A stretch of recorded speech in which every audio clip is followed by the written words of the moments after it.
this video is about mixing insulins.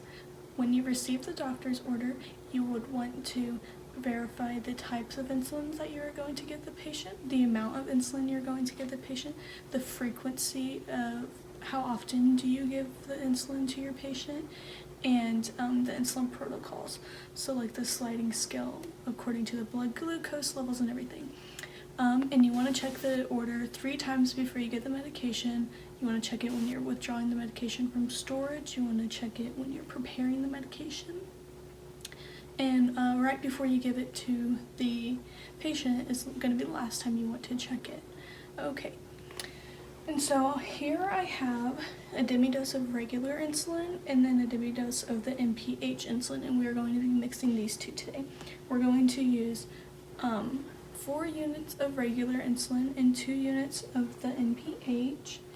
And so what we're going to want to do is we are wanting to wash our hands and put on some gloves. And before you give the insulin to your patient, you would want to check their levels. If their levels are too low, you obviously would not want to give them the insulin. You'd want to give them like a juice or something to help raise it and then reassess their levels. Okay.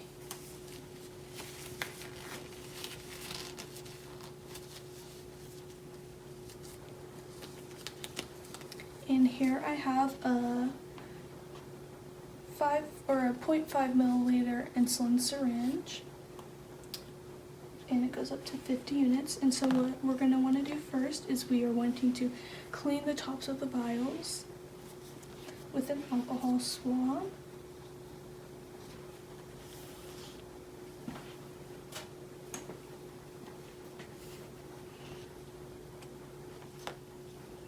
And then we want to draw up 6 units of air since we are administering 6 units of insulin.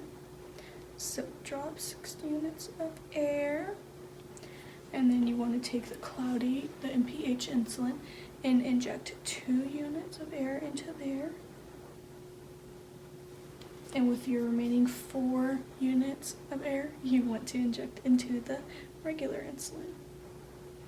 And then you want to go ahead and draw up 4 units of regular insulin.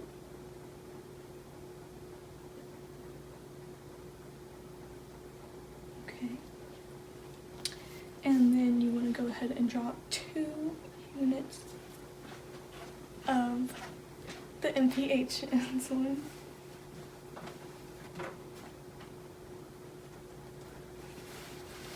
Okay.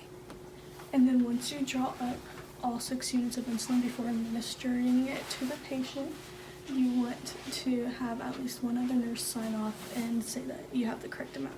So, is this correct, Miss Brooke?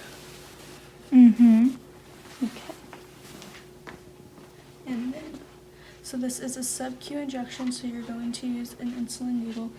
Insulin syringe, it can be gauges 23, 25, 26, and a length of 3/8 of an inch, 1/2 inch, or 3/8 inch, 1/2 an inch, and 5/8 of an inch. And then when you administer it, you're going to want to clean the area with friction with an alcohol pad for about 20 seconds. And then we are going to let it air dry.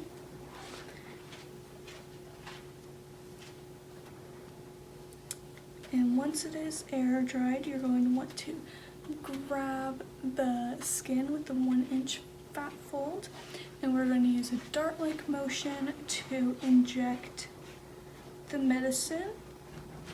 And you're going to want to do it at a 45 to 90 degree angle depending on how much adipose tissue there is. And then you're going to want to slowly inject the medicine.